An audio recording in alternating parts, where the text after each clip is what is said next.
Shalom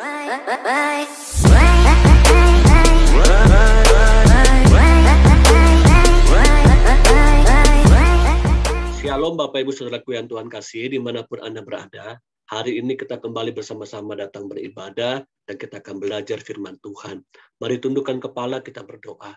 Tuhan Yesus yang baik, terima kasih buat hari ini kami boleh datang beribadah. Kami sudah menikmati berkat-berkat Tuhan sepanjang minggu ini dan kami mau Tuhan berbicara buat kami. Nyatakan isi hatimu, nyatakan Bapa apa yang menjadi kerinduanmu dalam hidup kami. Kami butuh firman-Mu. Dalam nama Tuhan Yesus Kristus, haleluya, amin.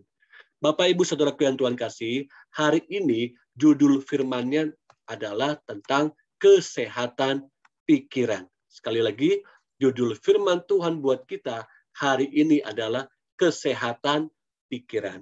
Saya akan mengajak bersama-sama kita semuanya untuk memperhatikan baik-baik.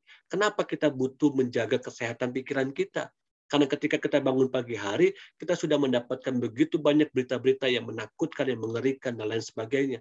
Bahkan berita-berita yang membuat kita kecewa, membuat kita takut, membuat kita worry, dan masih banyak lagi. Ada sebuah statement mengatakan bahwa kesehatan seseorang ditentukan dari apa yang ada di dalam pikirannya. Apa yang Anda pikirkan itu akan membentuk kita, akan membentuk apa yang kita kerjakan, apa yang kita lakukan.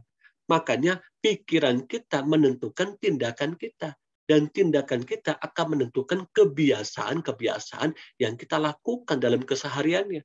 Bahkan kebiasaan yang dilakukan secara berulang-ulang itu akan menjadi sebuah karakter. Dan karakter itu akan menentukan tujuan akhir hidup kita, atau nasib kita, atau apa yang akan terjadi di depan kita selanjutnya. Kita akan beranjak dari surat Filipi pasal 4, ayat 8 sampai dengan ayat 9. Saya akan bacakan buat kita bersama-sama. Jadi akhirnya saudara-saudara, semua yang benar, semua yang mulia, semua yang adil, semua yang suci, semua yang manis, semua yang sedap didengar, semua yang disebut kebajikan dan patut dipuji, pikirkanlah semuanya itu. Dan apa yang telah kamu pelajari, dan apa yang telah kamu terima, dan apa yang telah kamu dengar, dan apa yang telah kamu lihat padaku, lakukanlah itu. Maka Allah sumber damai sejahtera akan menyertai kamu. Pesan Paulus ini ditujukan kepada jemaat yang ada di kota Filipi. Namun pesan ini juga menjadi sebuah pesan buat kita orang-orang percaya.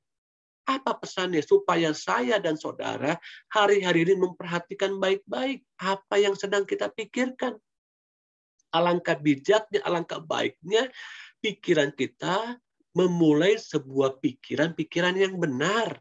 Semua pikiran-pikiran yang mulia, yang adil, yang suci, yang manis, yang sedap didengar, yang disebut dengan kebajikan dan patut dipuji, itulah yang harusnya saya dan saudara pikirkan. Norman Vincent mengatakan bahwa change your thought and you change the world. Ya, ubahlah cara kita berpikir sebelumnya, maka kita dapat mengubah dunia ini. Jadi kita tidak bisa menuntut orang lain berubah, sebelumnya kita harus terlebih dahulu berubah. Kita tidak bisa menuntut bahwa dunia ini berubah, namun kita tidak berubah. Jadi alangkah bijaknya kita sebagai orang-orang percaya, hari-hari ini ya kita harus bisa mengubah terlebih dulu cara berpikir kita. Ada beberapa poin penting buat kita belajar bersama-sama hari ini. Yang pertama, pikiran akan menentukan identitas seseorang. Pikiran saya akan menentukan identitas saya, siapa di depan saudara, siapa saya di depan teman-teman saya, siapa saya di depan, bahkan di hadapan Tuhan. Jadi pikiran kita akan membuat orang bisa menilai siapa diri kita sebenarnya. Di dalam Amsal pasal 23 ayat 3 bagian A katakan dalam terjemahan baru, sebab seperti orang membuat perhitungan dalam dirinya sendiri, demikianlah ia. Namun dalam versi yang lain dikatakan, sebab seperti orang berpikir dalam jiwanya, demikianlah dia. Jadi ketika kita memikirkan tentang diri kita, maka tidak heran kita akan jadi seperti apa yang kita pikirkan. Dan seringkali apa yang saya dan saudara pikirkan itu salah. itu berbeda dengan apa yang Tuhan pikirkan tentang kita. Ingat baik-baik bahwa hidupku dan hidupmu, hidup kita sebagai orang percaya, itu berharga dan istimewa di hadapan Tuhan. Kita unik. Laki-laki dan perempuan diciptakan unik. Masing-masing pribadi. Kita limited edition. Kita tidak ada yang sama dengan orang-orang di dalam dunia ini. Terlebih lagi sebagai orang-orang percaya, Tuhan sudah memberikan Holy Spirit. Rohnya tinggal dalam hidup kita. Karena kita adalah bait Allah. So, betapa pentingnya kita untuk memperhatikan, menjaga kekudusan dari mulai pikiran kita. Bagaimana kita menilai diri kita. Kita akan menjadi seperti apa yang kita pikirkan. Apa yang hari-hari ini sedang kita pikirkan sekarang? Apa yang Anda sedang pikirkan hari-hari ini? Ya, kecemasan, sakit penyakit kah? Ketakutan, atau masa depan yang tidak menentu? Apalagi kita masih hidup berdampingan dengan badai COVID-19 yang belum kunjung juga reda. Mungkin jangan-jangan akhirnya kita mengikuti pola-pola cara-cara berpikir orang dunia ketika menghadapi COVID-19 ini. Apa yang kita pikirkan akan menentukan siapa diri kita ke depannya. Dalam sebuah cerita, Bilangan 13 ayat 17 sampai dengan 18. Maka Musa menyuruh mereka untuk mengintai tanah Kanaan. Katanya kepada mereka, pergilah dari sini ke tanah Negeb dan naiklah ke pegunungan dan amatilah bagaimana keadaan negeri itu, apakah bangsa yang mendiaminya kuat atau lemah, apakah mereka sedikit atau banyak. Ingat baik-baik, waktu Musa memberikan perintah kepada 12 pengintai, pesannya hanya 2 sebenarnya yang harus mereka garis bawahi. Yang pertama, pergilah. Dan yang kedua, amat-amatilah. Ingat baik-baik, pergi dan amat-amatilah. Musa tidak memberikan perintah supaya mereka menjadi hakim atas apa yang mereka lihat, atas apa yang mereka sedang hadapi pada waktu itu. Tapi Musa hanya berkata, pergi dan amat-amati. Nah, demikian dalam kehidupan kita. Kadang Tuhan memberikan perintah untuk kita melangkah, bukan untuk menentukan hasilnya. Tuhan memberikan begitu banyak perintah di dalam Alkitab kepada kita. Dan perintah-perintah itu menuntut kita untuk action dulu. Untuk bertindak dulu. Masalah hasil belakangan. Karena yang menentukan hasil adalah, yang membuat berhasil adalah Tuhan. Come on. Perhatikan baik-baik. Bukankah seringkali kita menjadi hakim atas diri kita sendiri? Wah, saya nggak bisa. Saya tidak akan berhasil. Saya tidak akan bisa sembuh, Pak Pendeta. Saya tidak akan bisa rukun keluarga saya. Saya tidak akan bisa menikmati masa depan anak-anak saya ke depannya. Karena COVID masih terus terjadi. Malah ekonomi kami harus bangkrut. Usaha kami harus tutup. Suami saya tidak dapat pekerjaan. Bahkan saya harus kehilangan orang yang saya kasihi meninggal dengan cepat. Sehingga saya harus hidup sendiri sebagai single parents. Kemudian hari-hari ini, Bapak, Ibu, Saudaraku yang Tuhan kasih, ketika engkau menyimak, engkau mendengar firman Tuhan hari ini, dengar baik-baik, jangan jadi hakim untuk dirimu sendiri. Melangkah dengan iman setiap perintah Tuhan. Hasilnya nanti itu belakangan. Hasilnya itu percayalah, Tuhanlah yang membuat berhasil. Bilangan 13 ayat 30 sampai dengan 33, kita melihat dan mendapati di sini, kemudian Kaleb mencoba menenteramkan hati bangsa itu di hadapan Musa. Katanya, tidak, kita akan maju dan menduduki negeri itu, sebab kita pasti akan mengalahkannya. Tetapi orang-orang yang pergi ke sana bersama-sama dengan dia berkata, kita tidak dapat maju menyerang bangsa itu, karena mereka lebih kuat daripada kita. Kaleb bersama dengan Yosua mencoba menenteramkan hati 10 pengintai. Kenapa? Karena 10 pengintai itu mengatakan bahwa kita tidak akan bisa masuk ke dalam kota itu. Karena kota itu diduduki oleh orang-orang hebat, raksasa-raksasa. Dalam ayat 32 katakan, juga mereka menyampaikan kepada orang Israel kabar busuk tentang negeri yang diintai mereka. So, lihat, apa yang disampaikan oleh 10 orang pengintai itu, yang mereka sampaikan adalah kabar busuk, ya, kabar busuk kabar busuk dengan berkata, negeri yang telah kami lalui untuk diintai adalah suatu negeri yang memakan penduduknya. Dan semua orang yang kami lihat di sana adalah orang-orang yang tinggi-tinggi perawakannya. Juga kami lihat di sana orang-orang raksasa, orang enak yang berasal dari orang-orang raksasa, dan kami lihat ya, 10 orang menilai diri mereka masing-masing, kami lihat diri kami seperti belalang. Dan demikian juga mereka terhadap kami. 10 pengintai itu memiliki penilaian yang salah tentang diri mereka. Mereka tidak melihat Tuhan yang besar, tapi mereka melihat belalang itu besar buat mereka. Tantangan itu besar buat mereka. Hambatan itu besar, masalah itu besar buat mereka. 10 pengintai melihat orang-orang Kanaan seperti raksasa. Lihat, camkan baik-baik. Seekor belalang melihat seorang bayi pun akan dianggap seperti raksasa. Mereka menganggap diri mereka seperti belalang, dikatakan. Belalang ketika melihat seorang bayi pun, maka belalang akan melihat bayi itu raksasa. Bagaimana dengan posisi kita hari-hari ini? Siapa yang kita bisa lihat hari-hari ini besar? Masalah kita kah?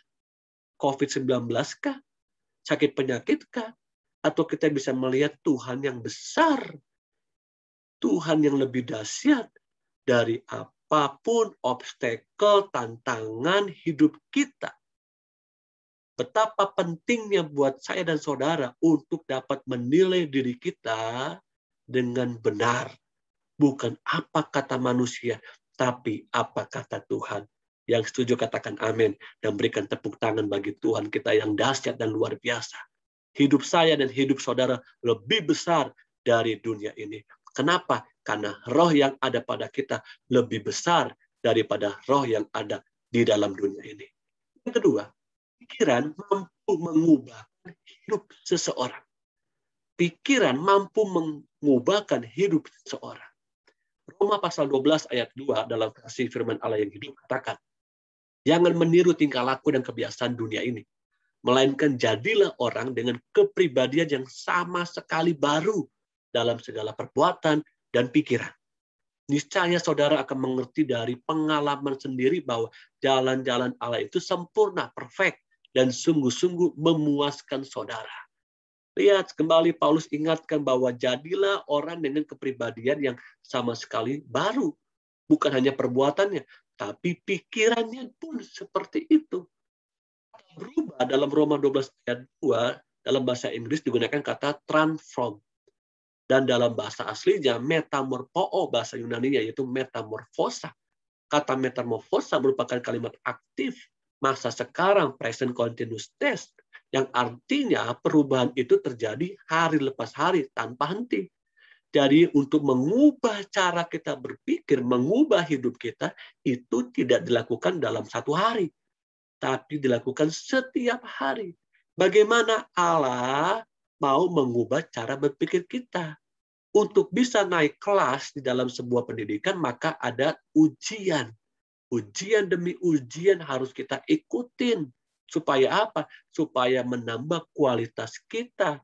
Supaya menambah juga kadar kepercayaan kita kepada Tuhan. Lewat ujian masalah-masalah. Lewat tantangan hidup. Ya, termasuk juga pikiran kita diuji. Pikiran kita dimurnikan.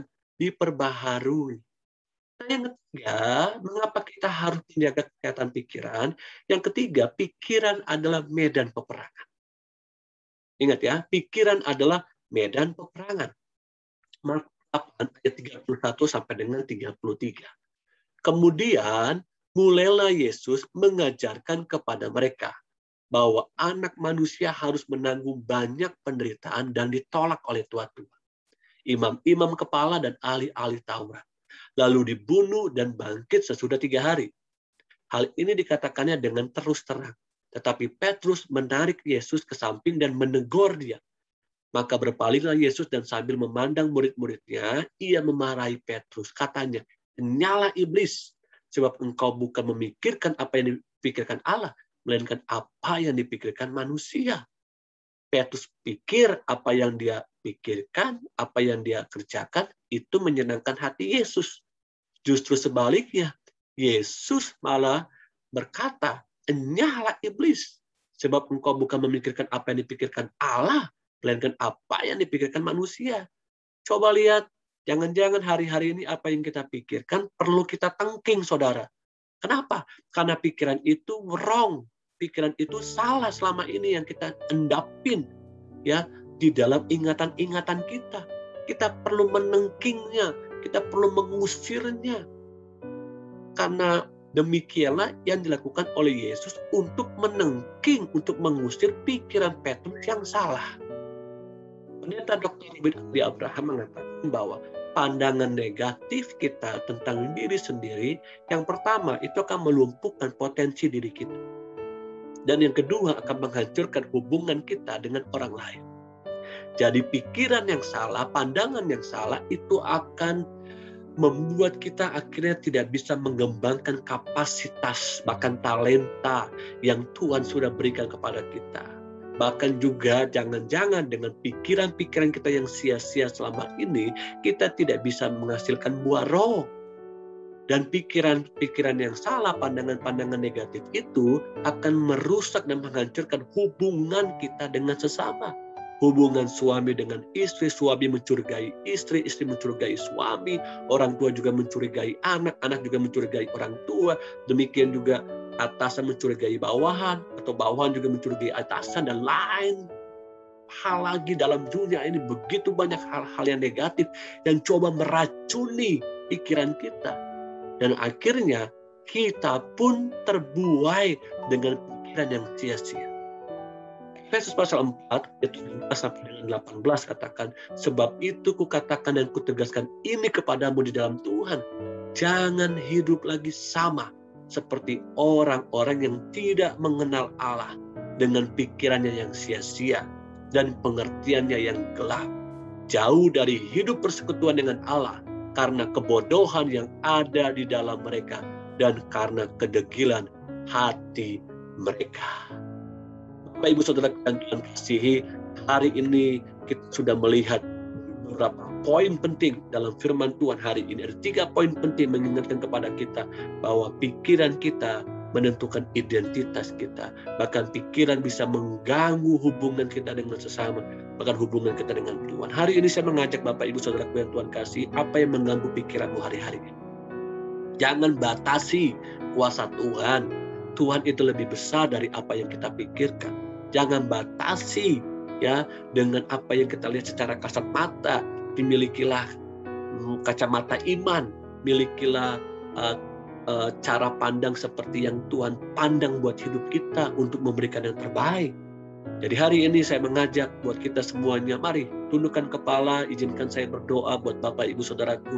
Engkau yang sakit Tuhan sembuhkan, engkau yang mengalami jalan buntu tengah-tengah pergumulan masalah, saya percaya Tuhan berikan jalan keluar bagi Anda. Bahkan engkau juga membutuhkan pekerjaan, saya percaya Tuhan sudah siapkan pekerjaan yang baru, usaha yang baru. Bahkan Tuhan akan buat Anda dan saya untuk terus naik level selanjutnya. Kenapa? Karena Tuhan tidak pernah stuck. Tuhan tidak pernah berhenti berkarya. Tuhan terus bekerja. Dan Tuhan belum berhenti bekerja untuk hidupku dan hidupmu. Karena itu, tundukkan kepala. Saya ingin berdoa buat Bapak, Ibu, buat saudara semuanya. Tuhan Yesus, terima kasih buat hari ini, buat firman Tuhan yang menguatkan, menolong kami untuk menjaga pikiran kami, supaya pikiran kami tidak sia-sia, supaya pikiran kami memuliakan Tuhan, supaya pikiran kami boleh memandang bahwa Tuhan kami lebih besar daripada apapun yang kami hadapi, apapun pergumulan, sakit, penyakit, apapun penderitaan yang kami hadapi.